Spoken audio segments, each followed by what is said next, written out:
Hello, I am Gaby Buerta and welcome to the North Buerta Rugby channel. Today we will be looking back at the quarterfinals we had on the weekend. And our first game that we are going to talk about is Wales-Argentina. Firstly, North, I think that was a bit of a surprise because a lot of people were backing Wales. What's your take on the game? Mostly, I must say it's not a surprise at all. I think what happened is in the pool, Wales actually played. They had, I want to say, a decent World Cup, but they were never really a team that I considered as winning a World Cup. And where Argentina, because of their involvement with South Africa, Australia, New Zealand, I felt that they had all the goods to beat anybody on a given day. And at the end, if you look at the score, it was actually an easy score for Argentina against Wales. Wales do have a number of brilliant individuals, but their whole build up to the World Cup wasn't great. And unfortunately, sportsmen do work on confidence. And I believe that a lot of people thought that Wales might be, you know, over, I want to say, over all the problems, that Gatlin will get something special out of them. But and I'm going to say it again, I'm not surprised at all. And I thought that if Argentina, because the first 60 minutes were a little bit of a struggle for both teams, if Argentina settled a little bit earlier, they could have actually run away with that game. But at the end, a great game for Argentina, and they really deserved that win. And Wales never deserved to be in the semi-finals. Looking at Argentina's performance in the quarterfinal, do you think that they can maybe surprise the All Blacks, or do you think that's actually a given? It's never a given. You know, we looked at all the quarterfinals, and we're going to talk about all the quarterfinals. As you said, rightly, a lot of people predicted Wales to win. I said, no, no chance. Okay. I'm not trying to play smart afterwards, but I never thought that Wales good enough to beat Argentina. I thought it might be a closer game, put it that way. Can they beat the All Blacks? That's an open question. They did in the past, but the thing is, when you get a team like Argentina to beat the All Blacks, and we'll get to the All Blacks game a little bit later against Ireland. If you look at Argentina, that's the day when you turn up. Everything that you try work 100%. You can't afford a yellow card. You can't afford any silly mistakes. You can't afford. And if you look back at the game against Wales, too many, too many silly penalties from Argentina. Now against New Zealand, they will not be able to afford that. And that's the way you need to look at it. That's why I don't think they're good enough to beat the All Blacks. But, as I always say, and it's a very true statement, predictions are there to make people look extremely stupid. And as you rightly said, and I'm not saying you're stupid, but you said a lot of people predicted Wales to beat Argentina. That never materialized. That just shows you it's who turns up on the day, but there's so many different components that play a part in rugby that it's extremely difficult. Can Argentina, that's the question, can Argentina beat the All Blacks? And my opinion is if they do, it will be a surprise. The next game I want to talk to you about is New Zealand-Ireland. It's 28-24. I think that was one of the best 80 minutes of rugby we saw in the World Cup so far. Do you think this was the surprise of the quarterfinals, Ireland going home, or New Zealand actually taking the win? Um, to be fair to both teams, I thought it was a magnificent rugby game. I thought that, and that was my opinion, I said if New Zealand starts well, I don't think Ireland can beat them. If you go back to the game and you analyze from the first minute to the last minute, okay, New Zealand started well. They really played magnificent rugby. Ireland played magnificent rugby. The difference for me was now I'm bringing history into the game. The history was against Ireland. Forget the 80 minutes, was against Ireland. The history was with New Zealand. The most important thing for me was how was New Zealand going to start this game? And I thought they did it absolutely brilliant. I had a couple of question marks regarding New Zealand going into this game. Okay, because we all can recall what happened to New Zealand just before the World Cup when South Africa really ripped them apart. And then we all thought, okay, there's too many question marks regarding this New Zealand side. Firstly, I always thought Sam Cane, fantastic captain, to be honest. But I had a couple of question marks regarding his game. He was absolutely brilliant. I think it was his best game in a New Zealand jersey. Xavier, we all know he's a fantastic rugby player. For me, one of the better rugby players at the moment in world rugby. He proved it again. Bowden Barrett, a little bit, I never will say out of form, but I don't think he played with all the confidence. On the weekend, he was absolutely brilliant. And that's what you need. You need your, I want to say, your senior players in a quarterfinal to stand up and produce the goods. Now, if we look at Ireland, Ireland as a team, one of the best coach teams in this World Cup. The question was always, can they pull it through against New Zealand? And they had a great start. But at the end, and I see only Brian O'Driscoll is actually mentioning it, the one penalty kick that Johnny Sexton missed was, for me, the difference. That, for me, at that stage, I think it was after 54 minutes, if I am correct, that one miss by Johnny Sexton put a little bit pressure on the scoreboard, because if he did kick that kick, and I thought it was more than a capable opportunity, the last, and let's go back now to the last 3-4 minutes. You look at Ireland, 35 phases. If that kick was over in the 54th minute, they would have needed a drop kick or a penalty. But they had to go for the try to win. And that, against the New Zealand side, that on the night defended so well. Yes, Ireland scored some good tries. New Zealand scored some good tries. But you need to understand, it's two great teams. Of course they're going to score good tries. Of course they're going to, create opportunities. And both teams in the first half, every opportunity they created, they scored. Let's be fair, the second half was not even close the quality of the first half. Why? Because they started feeling the pressure. They wanted to win the game. We knew one decision, one bad kick, one bad bounce is going to change that game. And I think at the end, if you look at it, I really feel for Ireland. I have a little bit of relationship with Ireland. I played in Ireland for Lansdowne Road. We've got good friends in Ireland, but that was their night, and they could not pull it through. And at the end, I think New Zealand deserved that.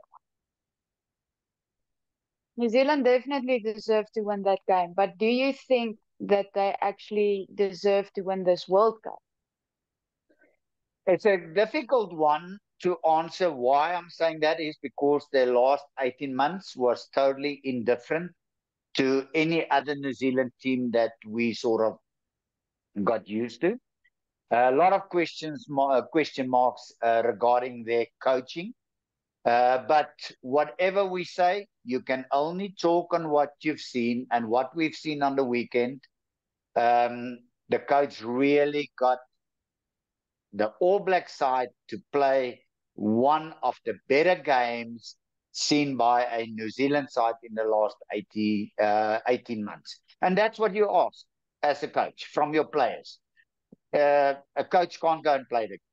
He can help, he can talk, he can motivate, he can guide, but he can't play. And I think they were really a little bit like South Africa, back against the wall. And then, you can never, ever underestimate a New Zealand side. Let's be fair about this. Everybody thought it's Ireland that's going to go through. Everybody. A lot of people looked at it, didn't believe that New Zealand can do it. What did they do on the night? For the 80 minutes, they attack, their defense, decision making, some fantastic individual play by Moanga. And I can nearly name all 15 of them. You look at Ireland, you can name all 15 of them. At the end, there was only going to be one winner. And I think at the end, New Zealand deserved it, as I mentioned it. Um, okay, let's take a look at England and Fiji. First of all, England is again in a semi-final. What's your Yeah, thoughts on the and game? yes, and not a surprise. They didn't have a great build up to the World Cup. They didn't have a lot a lot of confidence going into the World Cup. But in the pool, they were in. There were always, always, always the opportunity that they can make it through to a quarterfinal, and they were going to play Fiji. Now, I must say, on the night, I thought Fiji actually proved that they can play against, let's say, the big unions, if I can call it that way. Okay? I don't call them minnows. I'm saying they can. I think at the end, England pulled it through because of one thing: the inexperience of Fiji playing on a regular basis against the New Zealand, South Africa, France, England, those teams. What we need, and we've seen it and we spoke about it, they need to play definitely more and more against those teams.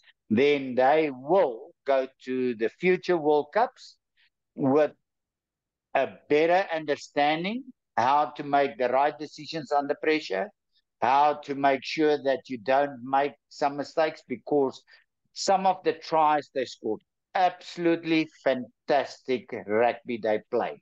In general, Fiji can walk away from this World Cup extremely proud of what they did. But they had one opportunity to beat England, and that was on the weekend, and at the end, they didn't. And only because, as I mentioned, a little bit of inexperience in serious pressure situations. And they really played for 80 minutes. That's the nice thing about Fiji. They were there, but I take my hat off for England because they matched them. They took the hard knocks. They made some brilliant tackles on great running by Fiji, and they really made it difficult for Fiji at the end. And, the question now is England good enough to win the World Cup? Now we all know, and that's the one we're all looking for, they are going to play who in the semi-finals? They are playing South Africa. Can they surprise South Africa? I gather you can say yes. Will they surprise South Africa? That's where I've got a question. Um, saying that let's say they maybe beat South Africa, do you think the England side is good enough to win this World? I don't think England, as I said about Wales, as I mentioned about Scotland, in general, they have brilliant individuals. England, where where I've changed my mind about the England side, is their first game against Argentina, where they decided, you know what? We tried all these different game plans. We've tried different playing styles. Let's go back to the old England side that forced you into penalties. George Ford had a fantastic game, 3 drop goals, some penalties, and that's how they won. And I think that's where you've got to give credit to the coaching staff of England, because they realized with what they were busy with, that is not working. They went into this World Cup, I think, totally different change of mind, and it really worked for them. They are a team that can really suffocate you. They can force you into penalties. But as we going to talk now about the big game of the weekend, can they contain the pack of forwards? Because they do struggle in the scrums. And we've seen 4 years ago how South Africa destroyed them in the scrums, how South Africa got numerous penalties out of the scrums against England. And I gather, doesn't matter how you look at it, somewhere in the back of their minds, they know there's a team that can scrum well. And that's a team that if they put you under pressure and they get their penalties, they can actually hurt you badly.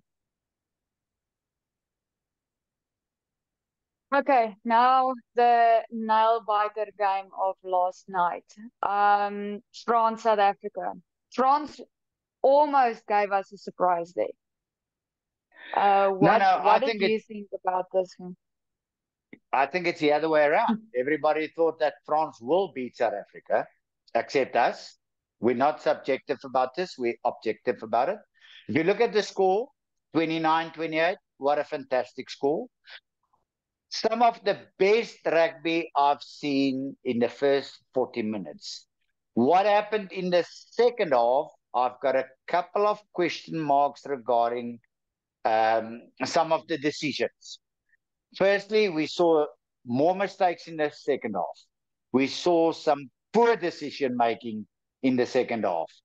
I want to say the reserves that France put on did not work for them. So I must say, and it's very difficult to say this, but I do question Galtier's decision to take off his front row that early in the game, because I thought France handled South Africa's scrum extremely well in the first 50 minutes.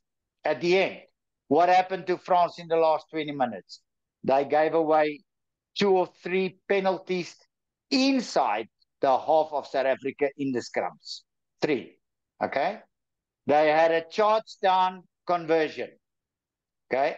That could have changed the game. Okay? They started looking like they didn't know how to outsmart South Africa's defense in the last 5-6 minutes. All they needed was 3 points. All they needed. But they didn't know what to do, how to do it. And at the end, they had this great opportunity, because I still believe this is one of the best French sides that I've seen in a very, very long time. Extremely well coached. But I don't think Gaultier made the right decisions with his replacements last night. And at the end, that cost him. Now, if you look at South Africa, Kwagga Smith, absolutely brilliant. Deon Fourie, absolutely brilliant. Eben Etzebeth, absolutely brilliant. So many guys came over on the night. As I mentioned, I thought that France got their replacements absolutely wrong. And I think that charge down conversion, an extremely poor kickoff from their 22 at the end, kept South Africa inside their half, and they should have been in South Africa's half to try and force the penalty. They couldn't get out of their own half, and that cost them the game. Thank you so much for all of your insight. Before we stop, I quickly want to ask you, what do you think about the semi-finals? We have New Zealand versus Argentina and England, South Africa. Do you think England is coming back for revenge for the 32-12? And what do you think is going to happen between New Zealand and Argentina? I just think that I wouldn't be too surprised. Listen, sport is there to surprise everybody. We all know that. Okay? And whenever you think you know everything, then you learn you don't. Okay? But I wouldn't be too surprised to see South Africa, New Zealand final in 2 weeks' time. I think I have to agree with you on that one. Thank you so much for your time, Naz. And if you like this video, please like and subscribe. We'll be back next week. Okay, I can open record.